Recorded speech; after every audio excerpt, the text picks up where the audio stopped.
Hello, anybody, somebody, nobody, whoever may never hear this. This is Siegfried Alexander Faust, the Wift, come back at you with some more Warhammer 40k. So, I actually really don't want to do the Space Marines yet, the last bit of Imperium armies that I need to do.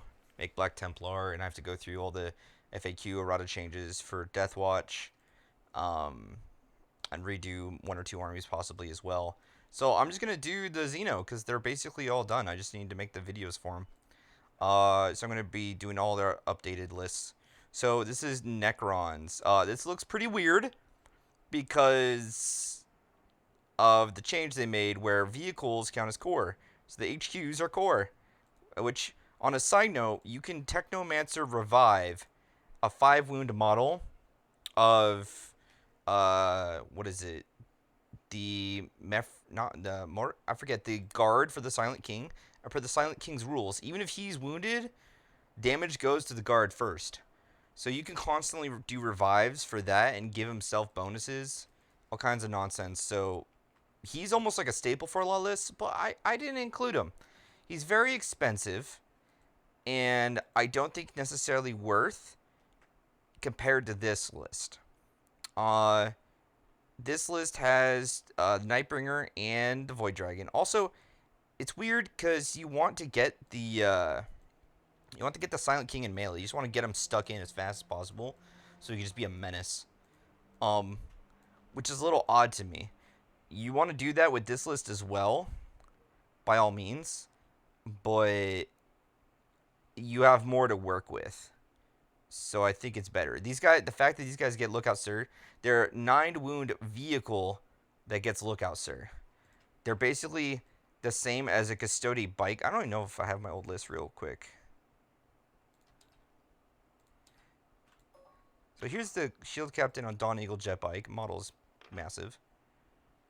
And he's T6. And like 9 wounds. Effectively the same. Uh, yeah, this is just all kinds of weird. Anyway, he gets Lookout Sir, which is very nice. And the list is 2 patrol detachments of Novak 2000 point 0 CP remaining army list. It's 3 catacomb command barges, with your warlord CCB having the Orb of Eternity, Hand of the Pharaon. And I don't think he has a warlord trait. No. Good. I did not want one. 20 Necron warriors with Gauss flyers. 1 5-man squad of Necron immortals with Gauss blasters. The Nightbringer, the Void Dragon, and 1 5-man squad of Scorpec destroyers. 10 Lichguard with the War Scythe, and the Technomancer with his natural cloak, and then the Chronomancer is gonna have Veil. The reason I have the Technomancer is so he can heal things with his cloak, and he can go faster, and he also has the right to reanimation. And since you have warriors, that's D3 warriors possibly revived each time. Necrons can become very CP hungry if you build them that way, but realistically, these aren't your damage dealers. These are, out of everything, those and the Lich Guard. So whatever CP you get, you can use with them. Otherwise, you're not going to really care. And realistically, it's going to be these guys more often than not in turn 1, because, or say round 1, because you're going to Chronomance Veil of Darkness them and try to get a sneaky charge off. And since it's Chronomancer, he's going to get a buff. And I'm going to go into some other things as well.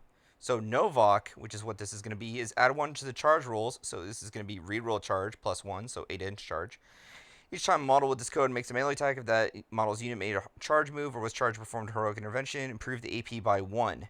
And then when it's Hungry Void, you get both. And that's going to increase, I think it's either the strength, AP, or attacks as well, or both. And you can just choose that for this army instead of the permanent, what is it? Extra healing shit, Undying Legions, which is very nice. I might make a Silver Tide as well. Might revisit that, but that is to be decided. For now, yeah, this is a very nice list in getting damage output. I just wanted to bring both Catan, and honestly, I just have them kitted out with all their powers because I don't really want to choose. Like, you're going to want I think the best two is Transdimensional Thunderbolt for one of them, and then put on Sky of Falling Stars for the other one. I believe since you need smaller range, you're gonna want Trans on this one, Sky of Falling Stars on this one. I forget his natural power.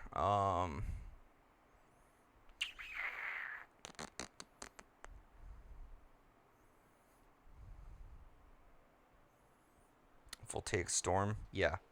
So, but I have it so you can also roll, so you can get different combinations for my list. Again, I'm going to preface this before I go into the other armies as well, that if you copy the battle scribe information, it can be janky for me because they may not have all of the armies. I don't believe Necrons have the plus pay 1 for warlord trait and relic stuff yet on battle scribe, so some of my stuff can look janky. I was thinking about doing custom for a different benefit, but the thing is you're going to want the plus 1 charge anyway, and this is going to get you access to a decent stratagem for Novak.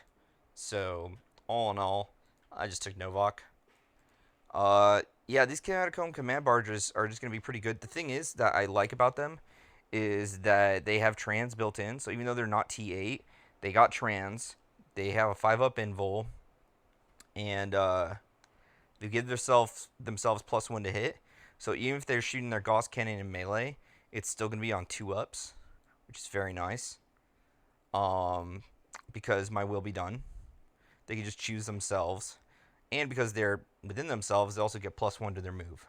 So they can go quite a bit further than one would think. And then 4 attacks for strength 7, AP minus 4, flat 2. Not bad. So they're just to go in also and just be a menace. Like, the Immortals and the Necron Warriors are just going to sit back with the Technomancer and hopefully just be chilling.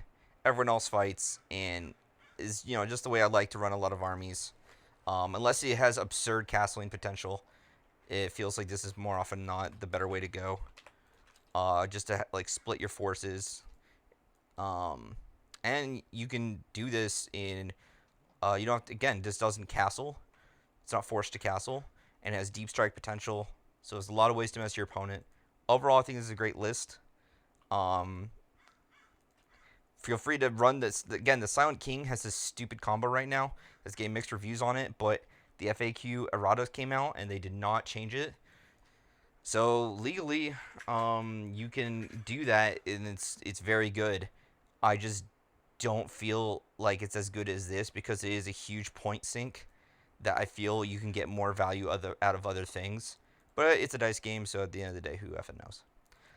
Well, I'm not going to keep prattling on. I got other armies to review. So if you like the video, like, share, subscribe. Comment down below any suggestions, criticism, complaints, compliments, advice, recommendations, or requests.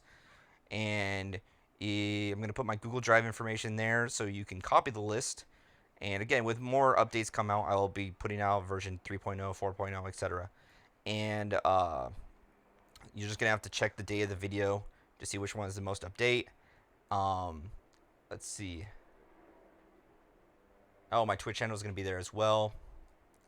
And, I mean, I would really appreciate it if you can like the videos, if you can tell other people about it so I can grow the channel.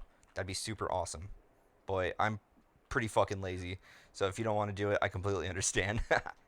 Without further ado, take care.